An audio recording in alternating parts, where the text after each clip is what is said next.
Hey guys, Kyro here. Today we'll be looking at randomizers. Randomizers are circuits which give you a random output from a redstone signal. There are 4 types of randomizers, all of which will be touched on. Their benefits and their disadvantages will also be talked about. First up are mob type randomizers. These trap a mob inside of an area to have them walk on tripwire hooks or pressure plates. The pros are that they're easy to build and certain mobs such as snowman can be silent as well. The negatives are that sometimes multiple signals will come out of the design, and sometimes the mobs will sit still for long periods of time, and also if you don't have all the squares filled up where it's active zones like this, you can see that there's no output. Overall, this is the type of randomizer with the least amount of control since we can't reliably make a mob move. Next are jukebox randomizers. These use jukeboxes and hoppers to generate a signal with a redstone strength between 1 and 12. So you can have 12 different outputs in total. The pro is that you can get quite a few different signals with just this compact circuit. The con is that they can only generate signals as fast as it takes for each disc to finish playing, and that collecting discs can be difficult to do in survival Minecraft. Next up are basic dropper randomizers. Here you can see we have a dropper facing up into a hopper which is facing back down into the dropper. Inside the dropper we have one item that will stack to 64 and one item that has a stack size of 1, like a sword, a shovel, or an axe. What happens when we press the button is one item at random will get pushed up into the hopper above for 5 game ticks, or 2.5 redstone ticks. During this time the comparator will read whatever is in the hopper. If it's an item with a large stack size it gives a signal of 1, if it's a sword then it reads as a 3. Now if the signal is 1 we power this dust which powers this block. We pull signal from it with this repeater, which unpowers this torch around the back, allowing this torch on top to come on. If the signal is 3, then we power the dust on top as well, which powers this repeater, keeping this torch off anyways. Meanwhile, we also power this repeater and torch over here, allowing for our top torch on this side to be powered. You can run these into other similar circuits to get more random outputs. Just keep in mind that the delay time between the input and the output increases each time you repeat the circuit, and it can also get quite bulky. Next up we have another dropper design that uses some smart mechanics to give us different outputs. This is Mumbo Jumbo's design, so I'll link to his video in the description, but I'll briefly walk you through the circuit now and how it works. Firstly, we have a dropper here which has different items inside. When we pulse a signal here, it shoots out 1 at random. It gets thrown against this chest, which is slightly skinnier than a full block, meaning the items are technically over both blocks here and here. That's important because the items slide along this water stream over the edge of these hoppers, and each one of these hoppers will only accept a certain item. More on item filters in another video. Basically what happens is when a hopper picks up an item, this comparator reads a signal strength of 2 instead of 1, which gives us enough signal to power this repeater here. Then the items come out around and into this dropper item elevator here. And how this works is we take a comparator signal from the bottom hopper whenever there's an item inside. It activates, powering this block and this dust on top. This dust powers this block, which activates this dropper directly, and quasi-powers the one underneath it. Now, when this block is activated by an item being in that bottom dropper, it also powers this dust here. This block here is just to keep this dust from connecting and keep this one in dot form. Whenever it's powered in a dot form, it powers this block right here, which we can pull a signal from with a repeater, running it into a block of dust and giving us an off switch basically for this. What this means is that no matter how many items we have in here, it'll continue to pulse and continue to keep this from backing up. Pros for this design is that it's infinitely expandable, and cons are that it's a bit slow getting the items back around into the top dropper, and that you always get one item that is stuck right here in this dropper here. Lastly, we have the shulker box randomizers. These work because dispensers can place shulker boxes and regular pistons can break them. This is my favorite type of randomizer, and I came up with the design shown here.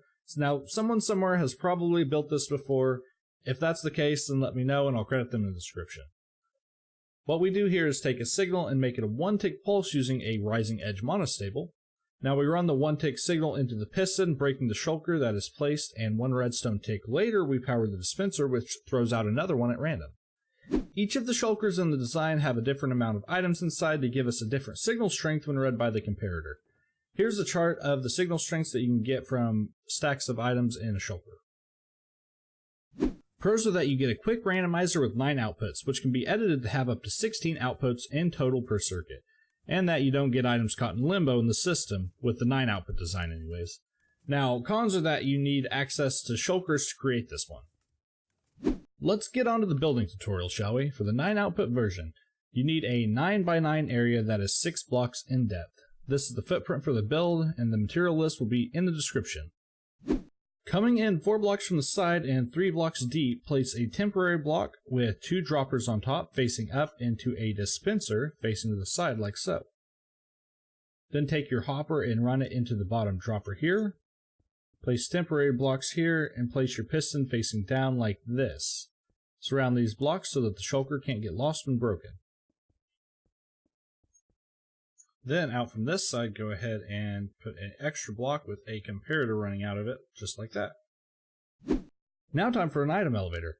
We'll place a block up, a block up, 2 blocks here like this with the comparator, set on subtract mode, dust here, here, and here, repeater here set on 2 ticks, block here and here to break the dust signal, then coming up from the second dropper, a block up, block up, 2 more, just like before with the comparator set to subtract mode here, dust here, here, and here, block here, and then a repeater set on 1 tick right here. And that's your item elevator complete. As you can see, when we place any number of items into the bottom dropper here, they all make their way up, and none of them get stuck in the second dropper. Next, we'll do the shulker break and place system. We'll have blocks here and here, then connect them together like so. Then we'll make a rising edge monostable here by placing a sticky piston with a block on its face into a repeater set with a 1 tick delay. Dust to the piston, and here a repeater set on 1 tick to the dispenser. This is your input represented by this button here.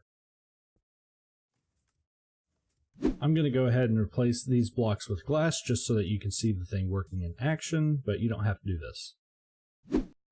This comparator is your output, which reads the shulkers. Now out from this, you want to make a plus shape like this with blocks and destroy the center block. And then take a block up from the back here.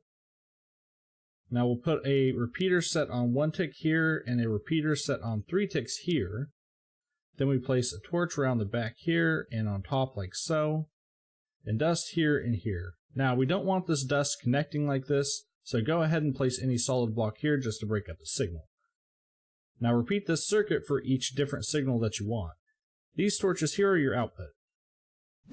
Now go ahead and fill in your shulkers right here with the items and the number of outputs you want, 1 shulker per output.